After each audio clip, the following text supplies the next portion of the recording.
Um recente relatório divulgado pela ONU apontou que o governo do Nicolás Maduro cometeu graves crimes contra a humanidade, antes, durante e depois das eleições que renovaram o mandato do presidente. O documento aponta que na repressão contra os oposicionistas houve assassinato, tortura, prisão arbitrária e também violência sexual. O Brasil resolveu se abster da votação para estender a continuidade da missão que investiga as violações. E ainda não reconheceu o resultado das urnas na Venezuela, em votação realizada em julho, insistindo na divulgação das atas eleitorais. Isso trouxe problema pessoal ao presidente Lula, antigo aliado da Venezuela e amigo pessoal do ex-presidente Hugo Chávez, que foi morto em 2013. Lula passou a ser criticado abertamente pelo Maduro, pelo presidente da Nicarágua, o Daniel Ortega, e também, mais recentemente, pelo procurador-geral da Venezuela. O tom é sempre o mesmo. Lula tem agido por interesse dos Estados Unidos e contra a esquerda latino-americana. A questão é muito mais complexa que isso. Envolve o esforço da diplomacia brasileira em pacificar conflitos na América do Sul e assumir a liderança na região, pleiteando uma reforma no Conselho de Segurança da ONU. Quinta-feira, 17 de outubro de 2024.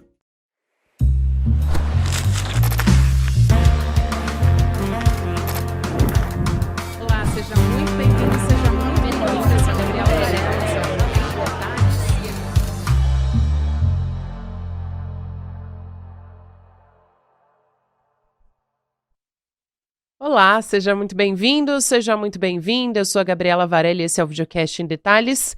E aqui, todos os dias, de segunda a sexta-feira, sempre com um convidado ou uma convidada, a gente analisa uma temática ou uma notícia importante do momento.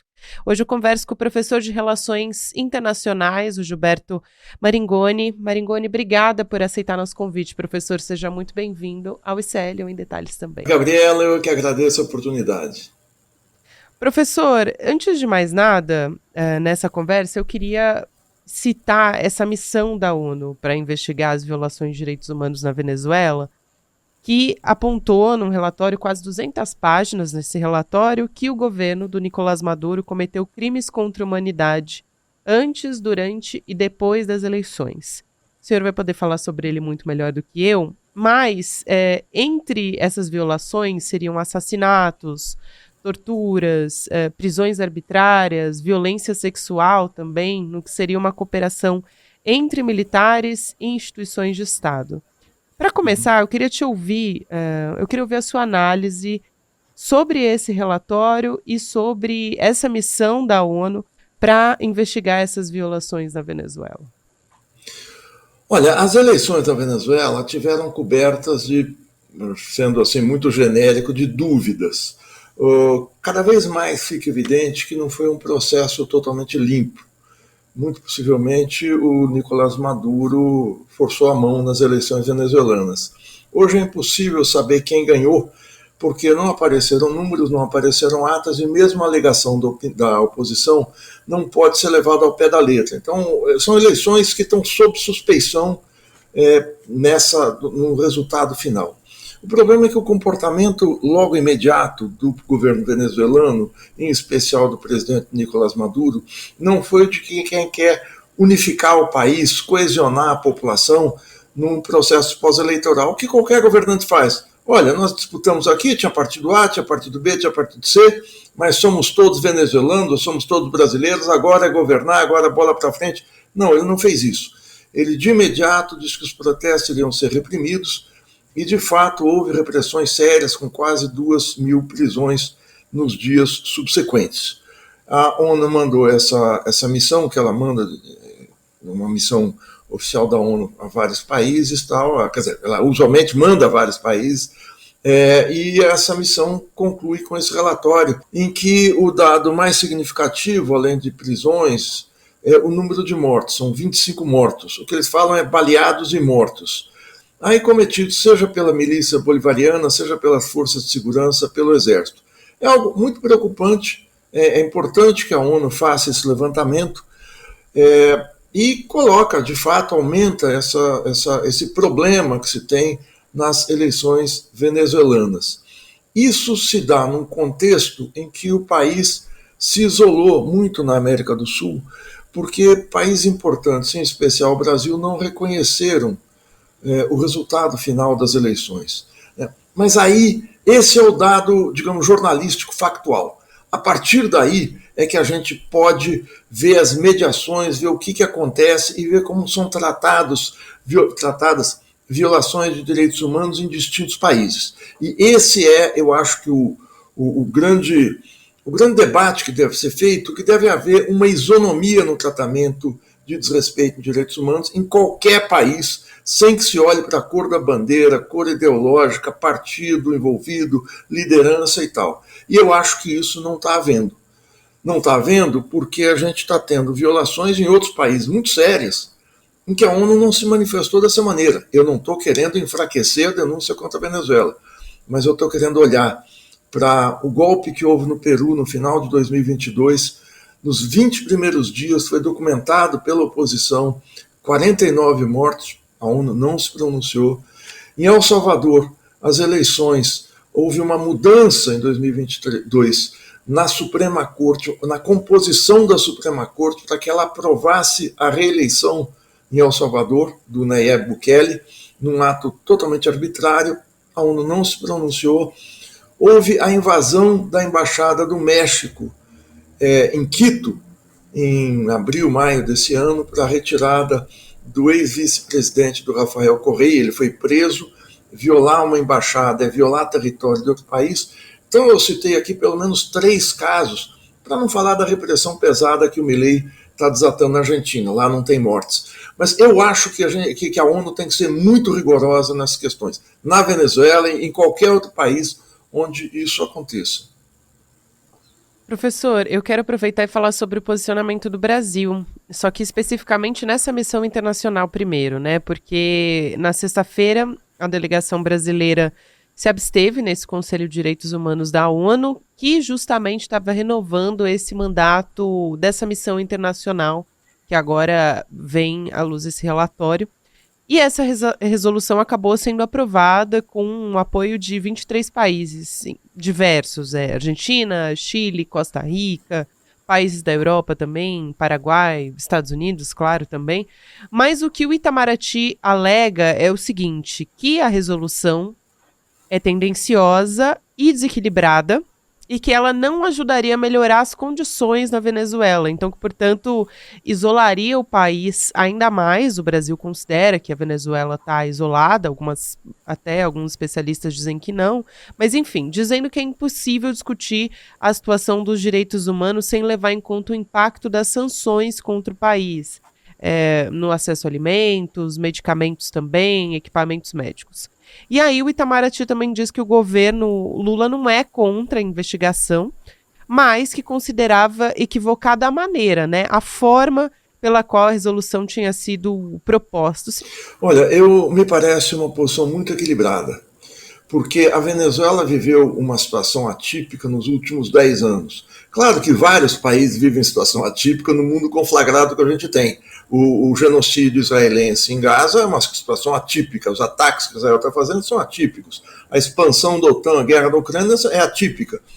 Agora, se a gente não olha o contexto de cada situação, nós não conseguimos examinar com uma certa isenção, ou isenção não, mas melhor, equilíbrio, e contextualizando esse tipo de atividade. A Venezuela viveu um período aí nos últimos 10 anos, desde 2013, de uma queda muito forte no preço do petróleo entre 2013 e 2015. O petróleo caiu de mais ou menos $100 o barril no começo de 2013 para menos de 30 no começo de 2015. Num país que só exporta petróleo, 95% do valor da sua pauta de exportações é constituído por petróleo, isso é uma hecatombe econômica. Mas, além disso, no governo Obama, no final do governo Obama e no governo Trump, a Venezuela viveu mais de 150, enfrentou mais de 150 sanções econômicas, que são restrições de comercialização de mercadorias de todo tipo, de mercadorias industriais, de automóveis, de motores, de utensílios domésticos, de medicamentos, de serviços e até sanções contra determinadas lideranças. Maduro e seus auxiliares não podem entrar nos Estados Unidos, serão presos, podem ter sérias restrições nesse tipo, nesse sentido, nessa situação. Eu mesmo tive uma experiência que eu acho que eu já relatei aqui no ICL, no outro programa. Eu tive a última vez na Venezuela em 2019, e tem um amigo sindicalista que é diabético e necessitava de insulina. E eu levei insulina aqui, uma grande quantidade de insulina congelada, porque senão ele ia morrer. Então, a proibição de entrada de medicamentos vitais, assim, aconteceu durante esse período de cerco econômico, de embargo econômico na Venezuela. A situação melhorou nos últimos anos, em especial depois da guerra da Ucrânia, quando os Estados Unidos voltaram a comprar petróleo venezuelano para tentar aumentar a oferta do produto no mercado internacional para baixar os preços. Então houve uma recuperação econômica interna desse quadro muito sério. As eleições foram realizadas nesse cenário. Então, a gente tem que olhar, e o Brasil não contesta a existência de violações de direitos humanos, mas é preciso contextualizar na história do país. Eu digo contextualizar não é para justificar. Justificar é você falar, cometeu direitos humanos, mas foi justificável. Não, não é isso. É explicar o que aconteceu. E olhar para a América Latina, e já que é o caso da ONU, né, uma organização multilateral de alcance mundial, olhar também, quer dizer, por que as violações que Israel comete tem que ser feito muito barulho. Até ontem o jornal The Guardian, um colunista do Guardian, escreve que, por exemplo, que Israel mereceria uma penalização muito maior do que recebe usualmente da ONU, no Tribunal Penal Internacional, na Corte Internacional de Justiça, que é tirar Israel da ONU, uma vez que declarou o secretário-geral persona não grata, atacou o pessoal da ONU, da UNRWA, do pessoal de socorro a refugiados, se coloca contra todo tipo de resolução e acusa a organização de ser um antro antissemita e coisas do tipo.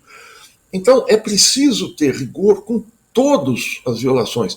Repito o que eu disse desde o início, repito pela terceira vez, eu não estou querendo aliviar nenhuma sanção para a Venezuela. Eu comecei dizendo, olha, aquela eleição é muito problemática. Mas eu acho com isso que a posição brasileira foi bastante equilibrada.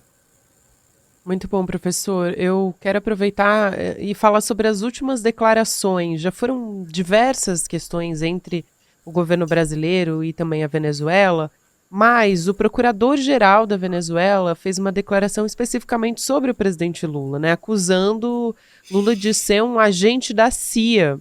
E aí depois o governo do Nicolás Maduro fez uma posição, né, fez uma declaração oficial, vamos dizer assim, sobre isso. Tudo aconteceu nessa semana. Então, o Ministério das Relações Exteriores da Venezuela disse que os comentários do procurador são opiniões de caráter muito pessoal, que não refletem a posição do governo Maduro. Então, a impressão que dá é que toda vez que a situação fica muito inflamada, é que tanto o Itamaraty como o próprio governo da Venezuela, né, das relações exteriores, dão talvez uma certa acalmada nos ânimos, mas de certa forma o próprio Nicolás Maduro já fez diversas críticas ao presidente Lula, o Lula também já fez, né, professor, diversas vezes já disse que o comportamento do Maduro deixa a desejar, enfim. Como que tem sido isso? Está no momento de contenção de danos mesmo, para não romper relações? Olha, essas elevações de temperatura, elas são preocupantes, mas não está em pauta o rompimento de relações, não foi feita nenhuma agressão maior ao Brasil. Você rompe relações quando você tem invasão da fronteira brasileira por forças venezuelanas, ou então prisão de brasileiros, contraria interesses de empresas brasileiras que estão em determinado país. Nada disso aconteceu. O que aconteceu é uma escalada verbal em que o Tarek William Saab, que é o Procurador-Geral da República, eu conheço lá de trás, do início do governo Chaves, quando ele era uma figura secundária no quadro, no espectro político venezuelano. Ele é uma figura um tanto exaltada, tal, mas ele fez uma coisa que é um absurdo. Você não pode tratar questões de Estado, uma autoridade da República, uma autoridade de Estado, como se estivesse num botequim. Você pode chegar num botequim e chamar quem quer que seja de agente, não sei do que, de agente da onde, claro que é responsável, mas você está no botequim. Você tá uma coisa. Ele falou como voz oficial do governo venezuelano. E o governo venezuelano demorou 3 dias para 2 dias e meio para se colocar a respeito, soltando uma nota oficial de que aquilo é a opinião pessoal do Tarek William Saab. É uma responsabilidade total. Se você prova alguma coisa, você tem provas, então faça de uma outra maneira. Mas isso é uma acusação panfletária, uma acusação irresponsável, que serve só para azedar o ambiente. É mais ou menos o que acontece quando o Nicolás Maduro falou para o Lula tomar um chá de camomila, que ele estava muito nervoso. Aí o Lula disse que tinham que ser feitas outras eleições na Venezuela, que foi uma declaração muito inábil do presidente brasileiro, que geralmente é muito cuidadoso nessas coisas. Mas quando, logo depois, 10 dias depois das eleições, Lula falou, olha, a solução para a Venezuela para resolver esse imbróglio é um novo pleito. Aí quem se levantou contra foi a Maria Corina Machado, a principal figura da oposição, que disse, não, nós ganhamos as eleições, não queremos outro pleito. É uma situação muito delicada essa do Brasil e Venezuela. O Brasil tem quase 200 anos de relações com a Venezuela e teve algum atrito no início do golpe de 64, quando o governo democrático da Venezuela, protestando contra a ditadura instalada no Brasil, ficou 1 ano e meio sem relações, cortou relações durante 1 ano e meio com o Brasil. Olha só, a questão foi inversa. E logo depois se recompôs e não houve mais assim grandes problemas. A gente tem uma fronteira muito extensa com a Venezuela e não vale a pena fazer isso, até porque durante o primeiro e segundo governo Lula, a Venezuela foi um dos países, depois da Argentina, o principal país da América Latina, que era destino das nossas exportações. E destino de produtos industrializados, não é de soja, de commodities, de café, não. Então, a qualidade da pauta foi muito interessante. O afastamento do Brasil com a Venezuela é muito ruim, porque se dá num quadro geral da América Latina, em especial da América do Sul, de extrema fragmentação. A gente tem a extrema-direita aqui ao lado, na Argentina, o presidente Milei batendo no Lula 3-2, aí sim, de forma absolutamente irresponsável, fez isso há 1 mês e meio naquele convescote de extrema-direita em Camboriú, mas chama o Lula de vermelho, comunista, ladrão, daí para baixo. Há o caso do Uruguai, que vai ter eleições semana que vem, não é um governo de extrema-direita, é um governo de direita, que teve alguma escaramuça com o Lula sobre questões de livre comércio na América do Sul. Temos o Equador com a extrema-direita, temos o golpe no Peru. Então, não está fácil você pensar numa política como foi a dos 2 primeiros governos Lula, de integração continental. Hoje, o que domina a situação é a fragmentação, é o afastamento entre países. É muito importante essa posição que o Brasil tomou na ONU, porque é preciso esfriar essas relações, e eu acho que não dá para interferir nas questões internas da Venezuela. Aliás, não é eu acho, esse é o artigo 4º da Constituição brasileira, que as relações externas do país são pautadas entre vários aspectos, defesa de direitos humanos, mas pela não ingerência em assuntos internos. Então ninguém tem nada a ganhar palpitando no país do outro, né? Eu acho que o México teve uma posição muito boa, que é o seguinte: se afasta dessa questão, os venezuelanos que resolvam internamente, e não dá para ficar tentando interferir ou balizar essas relações. Repito, é uma situação muito delicada e muito difícil. Interessante você colocar isso, professor, porque era justamente a pergunta que eu ia te fazer, né? Os países, né, têm que reconhecer ou não esse processo, né, de eleições, que é um processo interno da Venezuela. O José Dirceu, por exemplo, que costuma balizar muito o posicionamento do PT, foi um dos primeiros a reconhecer as eleições da Venezuela. Só que o interessante, por que eu estou trazendo ele aqui? Porque ele traz essa coisa do discurso de desconfiança que aconteceu na oposição da Venezuela. É importante dizer aqui que a oposição da Venezuela é muito ruim, né? Então não tem nada de bom, muito pelo contrário. Mas ele compara, por exemplo, com o que aconteceu aqui no Brasil, com o Bolsonaro, com o próprio Donald Trump nos Estados Unidos. Mas o Brasil como avalista, né? O Brasil esteve nesse lugar e o Maduro não quis cumprir o acordo. Enfim, como é que todas essas relações se colocam à mesa, professor? É muito complexo, né? É muito complicado. O Brasil participou de uma negociação em Barbados para garantir a lisura das eleições no ano passado, em outubro de 2023. Foi feito um acordo que tinham que ser garantidas condições mínimas para eleições limpas. essa questão de condições mínimas para eleições limpas pode ser muita coisa no cenário internacional. Você pode não reconhecer, só que aí você rompe relações, você se afasta. Não é do interesse do Brasil fazer isso. Aliás, é preciso dizer o seguinte, existem especialidades no terreno internacional, das relações internacionais.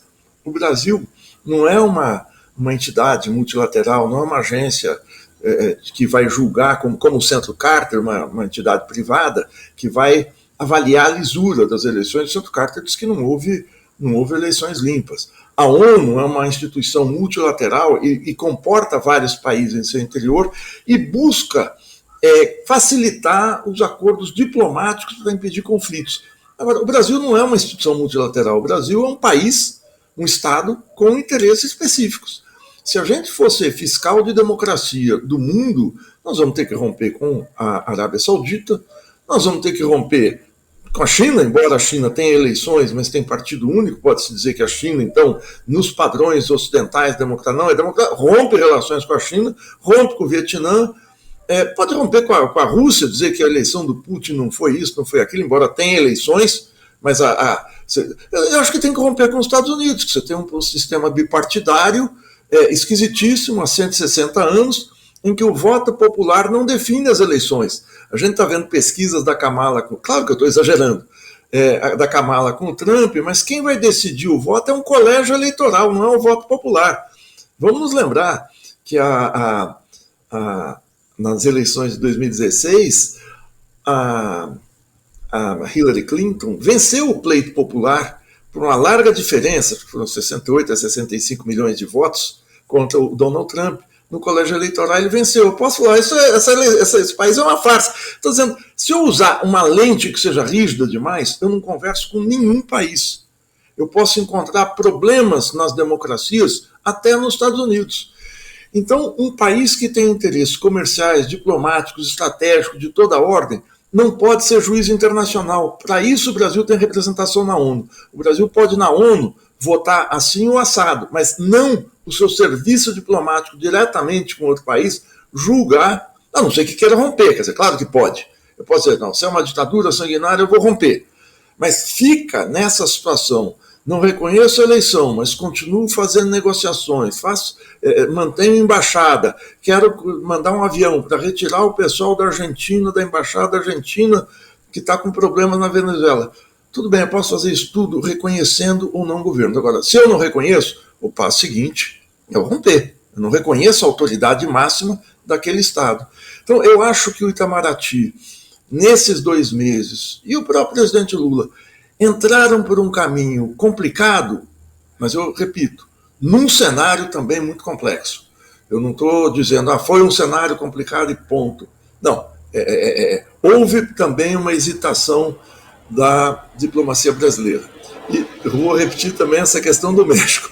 O presidente Obrador, que é um sujeito bastante esperto nas relações internacionais, falou, opa, isso está complicado demais, deixa eu me afastar um pouco e ver como é que os venezuelanos resolvem essa questão. Porque senão, se você for ficar sendo juiz, ouvidor, ombudsman de país, nós não vamos longe com a nossa diplomacia. Professor, e tem uma situação aí que talvez seja uma saia justa, vamos dizer assim, para o presidente Lula, em mais essa questão com a Venezuela, porque o Kennedy Alencar, que é jornalista, colunista do UOL, ele apurou que o Nicolás Maduro, durante a reunião, a cúpula do bloco do BRICS, que vai acontecer entre 22 e 24 de outubro, vai tentar, a Venezuela está articulando para que a Rússia, a China, ali nos BRICS, reconheçam as eleições na Venezuela, a vitória do Maduro nas urnas, e que isso seria uma espécie de pressão, talvez até uma casca de banana para o presidente Lula, para que ele tenha que, de alguma forma, se posicionar a respeito disso. Eu queria perguntar para o senhor, o que pode ser feito, se o Lula ele acabaria sofrendo algum tipo de desgaste, nessa política, nessa questão. Bom, vamos fazer um picadinho disso, pegar parte por parte, Gabriela. Você falou coisas que são bastante difíceis. Primeiro são os BRICS, Os BRICS reconheceram a Rússia, a a China, a África do Sul e, se não me engano, a Índia também, os 4 BRICS iniciais reconheceram o governo Maduro logo de cara, assim como vários países da África. Né? Individualmente, exato. Individualmente não é pelo BRICS, até porque o BRICS não é uma entidade, o BRICS é um fórum, ele não vota uma posição unitária do BRICS. A segunda, essa reunião em Kazan, no território russo, é uma reunião que pode ter uma saia justa, porque além do que você falou do Ken de Alencar, a reunião começa dia 22, terça-feira da semana que vem, vai de terça a sexta. O Nicolás Maduro foi convidado, eu não sei se ele confirmou a ida, ele pessoalmente, mas ele quer entrar no BRICS. E convidado pela Rússia, que tem exportações, a Rússia e a China comprou o sistema elétrico da Venezuela, como comprou parte do sistema elétrico brasileiro. Não comprou Enel, que a Enel está sabagum, mas comprou parte, está comprando a infraestrutura na América Latina. A Rússia é o principal parceiro militar na venda de armamento para a Venezuela. Então tem todo o interesse nessa aproximação com o BRICS. O que ocorre? Embora não exista um protocolo fechado, como o Brasil é uma espécie do país pioneiro do BRICS na América Latina, seria mais ou menos de bom tom que o Brasil endossasse ou o Brasil fizesse o convite para a Venezuela. Mas o Brasil não vai fazer por esses motivos todos que a gente viu. Então a Rússia meio que passa por cima do Brasil e convida diretamente. Se a Venezuela estiver lá, nós vamos ter uma saia justa nas reuniões, uma saia justa diplomática, né? Ninguém vai sair dando cadeirada em ninguém, não se trata disso, mas é uma saia justa, é um incômodo. E essa situação nova que se coloca da Venezuela tentar entrar no BRICS não é tanto o reconhecimento, mas é estreitar posições de comércio e a Venezuela se colocar claramente num lado, embora já esteja, mas na arena mundial, no confronto com o poder ocidental, Estados Unidos, OTAN, a Venezuela assume o seguinte, eu estou desse lado, essa é a minha turma, tal, existe uma polarização cada vez maior na situação internacional, embora o BRICS, repito, não se constitui num organismo como a OTAN ou como o G7, ou seja, uma entidade com voto, com regras, com protocolos e tal. Mas vai ser um problema essa reunião, estou muito curioso para ver como é que ela vai se desenrolar, se de fato a Venezuela, em especial o Nicolás Maduro, estiver presente. Estamos, professor. Vamos acompanhar. Obrigada, professor Gilberto Maringoni. Um prazer te receber aqui mais uma vez. Um abraço e até uma próxima. Eu que agradeço. Ótima semana para quem está nos assistindo. Até mais. Para nós, professor. Quero lembrar aqui você que a gente está na nossa semana de aniversário. Então, aqui a gente está há 4 anos no ICL lutando para mudar o Brasil por meio do conhecimento. Se você acessar em detalhes icl.com.br, fizer a sua assinatura, você está fortalecendo o ICL. E nessa semana de aniversário, quem se torna um membro solidário, que é quando você se torna membro e apoia também uma pessoa com uma bolsa, essa pessoa que não pode pagar, você ganha um pacote de presentes nessa semana. Então, vamos lá, vou listar aqui quais são esses presentes. O livro do Eduardo Moreira, Travessia, também o livro Como Enfrentar o Ódio, do Felipe Neto, o boneco Bano do ICL, que foi um dos presentes aqui que o pessoal mais gostou, então a gente reuniu nessa semana os mais legais para você poder ganhar. O baralho do Eduardo Marinho, com frases, né, do nosso filósofo das ruas. A pulseira Comunidade ICL, A Coragem é um Ato de Amor, que você está vendo aí na tela também, para quem está me acompanhando também em vídeo. E o certificado digital de membro solidário, então tudo isso você ganha nessa semana de aniversário. Lembrando também, para quem está me ouvindo pelo YouTube, ao vivo, que hoje, às 8 horas da noite, tem um encontro no ICL com o Felipe Neto, a história não contada do maior youtuber do Brasil. Então, essa semana a gente está tendo encontros especiais aqui de aniversário. Esse é um deles, 8 horas da noite, e você pode acessar o emdetalhesicl.com.br para ficar por dentro de tudo, para se tornar um assinante. Obrigada a você que me acompanhou até aqui. Agora você fica com o Mercado Investimentos, depois Enrolei ICL e a gente está de volta amanhã. Tchau, tchau. O ICL está completando 4 anos na linha de frente de lutas importantes e decisivas para o país. Temos motivos para comemorar, mas com certeza um longo caminho pela frente. A riqueza de nosso país continua nas mãos de poucos. A emergência climática avança ano após ano. A desinformação e as fake news envenenam a democracia. A ganância dos poderosos destrói famílias sem nenhum remorso. E a extrema-direita segue crescendo e é uma enorme ameaça para o Brasil. Por tudo isso, que o ICL não pode e não vai parar. Enquanto houver injustiça, ódio e opressão no nosso país, seguiremos lutando sem descanso. Ainda tem muita luta pela frente. Assine o ICL e lute com a gente.